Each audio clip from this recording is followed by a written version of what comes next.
မင်္ဂလာပါခင်ဗျာမင်း cooking channel လေးမှာပြန်လည်ကြိုဆိုလိုက်ပါတယ်เนาะဒီတစ်ပတ်မှာတော့ကျွန်တော်တို့ဘာတွေချက်ပြအောင်မလဲဆိုတာအတူတူဆုံးဖြတ်ကြည့်လိုက်ကြရအောင်ကဲဒီနေ့မှာတော့ကောင်းစား Australian beef ကို steam လုပ်စားဖို့စီစဉ်ထားပါရဗျာ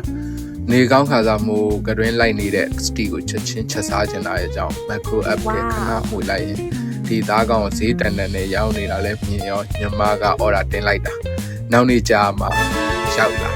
ရောက်လာတော့လဲညအချိန်ဆိုတော့မင်းတို့အလုပ်ရှုပ်ရပါပြီပြိုဘာလို့အလုပ်ရှုပ်လဲဆိုတော့အသားဆိုတဲ့အမျိုးကဝယ်ပြီးအိမ်ရောက်ချင်းချက်လိုက်တာအကောင်းဆုံးပဲလို့ခံယူထားတာလေ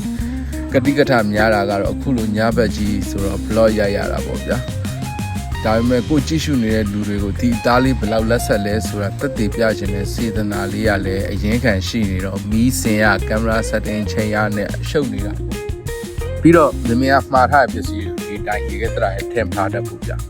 တေချာစေကြောတန့်စင်နဲနှက်ပြီးမှတိမ့်တတ်တာဆိုတော့ကင်မရာမြင်ကွင်းအတွက်ဝယ်ထားတဲ့ပစ္စည်းတို့အရင်ရှင်းရနေပေါ့ကဲအရင်ဦးဆုံး beef steak စားလုပ်ဖို့အတွက်ကျွန်တော် absorb fan ကိုဖွင့်လိုက်ပါတယ်ပြီးရင်ဒဲအိုးကိုမီးဖို့တင်ပြီးမီးဖို့ခလပ်ကိုဖွင့်မယ်နော်ကင်မရာဖြစ်တဲ့အတွက်အပူချိန်ကိုအမြင့်ဆုံးမှာအရင်စားထားလိုက်ပါမယ်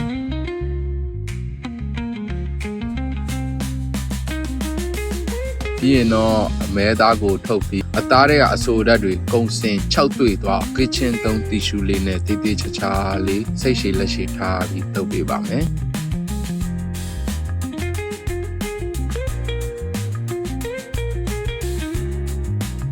လိုပေးခြင်းအပြင်ကျွန်တော်တို့အသားမှာရှိတဲ့အညီဓာတ်တွေကိုရောကြစေပါတယ်ပြီးတော့အသားကိုအရသာတွင်းတဲ့အခါမှာအများကြီးထောက်ကူပြုစေပါတယ်ခင်ဗျာ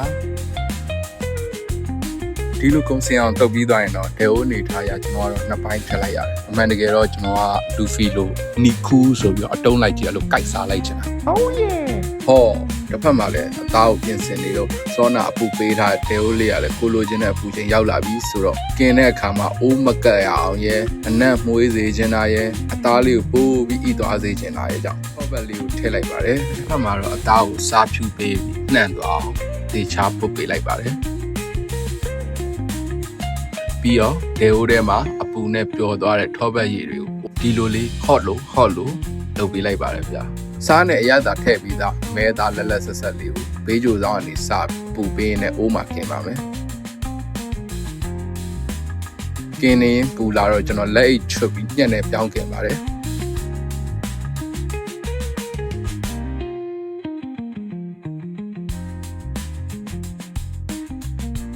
အကြက်ညီစေခြင်းနဲ့ဟာရဲ့တအိမ်သားလုံး medium rare လေးကိုမှစားခြင်းတာရဲ့အကြောင်းကျွန်တော်စိတ်ရှည်လက်ရှည်နဲ့စောင့်ပြီးတော့กินရပါတယ်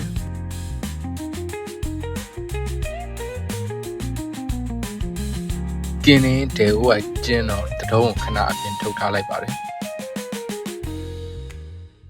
အခုလိုမျိုး cooking tips လေးတွေကြည့်ပြီးကိုယ့်ဘာသာကိုချက်စားဖို့ကြိုးစားနေတယ်ဆိုရင်တော့ဒီ channel လေးကို like and subscribe လေးလုပ်သွားပေးခဲ့ပါဦးနော်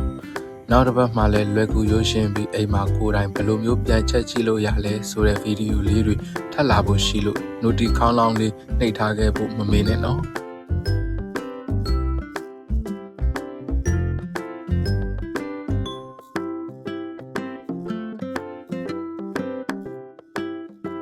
ဒီလိုနဲ့စိတ်ရှည်လက်ရှည်กินလာလိုက်တာအသားတို့ရဲ့အပြင်ကကိုလိုချင်တဲ့အသားကာလာရပြီဆိုတာနဲ့ငရုတ်ကောင်းလေးကိုအပေါ်ကနေဖြူပေးလိုက်ပါတယ်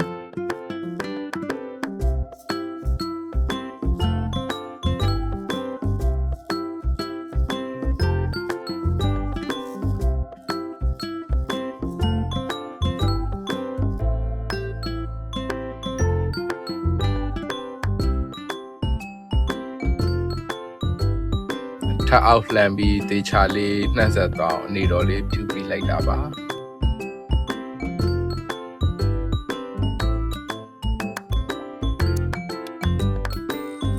အိုကွယ်မှုေးလိုက်တာဗျာမဲသားလေးနဲ့ထောပတ်ပေါင်းဆက်ပြီးရတဲ့မှုရနှံ့အောင်ပါအပေါ်ငရုတ်ကောင်းနှံ့လေးကထိန်းထားတဲ့နှံ့လေးငြိမ်ပြီးလက်စရီဆန်ကြအလဲအသားလေးတွေကိုအရမ်းမပါတဲ့အနေအထားမျိုးနဲ့လီဖို့ပြင်ဆင်လိုက်ပါတယ်ဓာတ်သွားလေးကိုအသားပေါ်တင်ပြီးဖိချလိုက်တဲ့အခါမှာတော့အသားရဲ့လက်ဆက်မှုပါလေတကယ်ကို fresh is juicy ပဲဗျာကျွန်တော်မှာအကျင့်တစ်ခုတော့ရှိတယ် steak ကိုအသားတွေပါလို့ရှိရင်သိမကြိုက်တော့ဘူးဗျာအသားရဲ့တက်ချာကို ရှာအရသာထက်ခံခြင်းသေးတာရဲ့နောက်တစ်ခုက sauce ရင်းရင်းလေးနဲ့တွဲဆက်ပြီးကရင်ထဲမှာခဏဝါးရင်းနဲ့လောကနိဗ္ဗာန်တက်ချင်သေးတာဆိုတော့အတုံးခက်ကြီးကြီးအနေထားလေးဖြစ်အောင်ဖြတ်တောက်လိုက်ပါတယ်ဝေါလာလိုက်တာဗျာယေဘီကာနေရပဲတွေ့လားတွင်းသားအလှတရားနီနီဆိုဆိုလေးကဲနောက်တစ်လုံးဆက်လေးလိုက်အောင်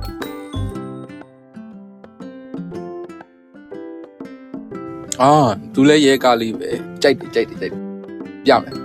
base stick ကဘာဆော့နဲ့လိုက်လဲဆိုရင် cheese dip နဲ့အလိုက်ဆုံးပဲဝါလိုက်တိုင်း cheese ရဲ့အစိမ့်ရတာကိုရစီလို့ပါဒီလိုအစားအစာတွေကို fine dining ဆိုင်တွေမှာဆိုရင်ဈေးမနည်းဘူးပေးရပါတယ်ပါတာလည်းတကယ်ကိုမှနည်းနည်းလေးပါအခုတော့မိတ်ဆွေတို့ကဗီဒီယိုကြည့်ရင်လည်းဆိုင်တွေမှာရောင်းတဲ့အတိုင်း quality ကောင်းအသားကိုမှရိုးရှင်းလွယ်ကူတဲ့နီးနဲ့ beef stick လေးကိုဈေးနှုန်းသက်သာတော့ဖြင့်ကိုယ့်ဘာသာကိုအိမ်မှာလှုပ်စားရင်းနဲ့ heavy ဆုချသွားလို့ရပါပြီနော်တွေ့လားဆိုနေနေလေးပြီးရင်တော့ပကံပြားပေါ်စီစီလေးခင်းလိုက်ပါမယ်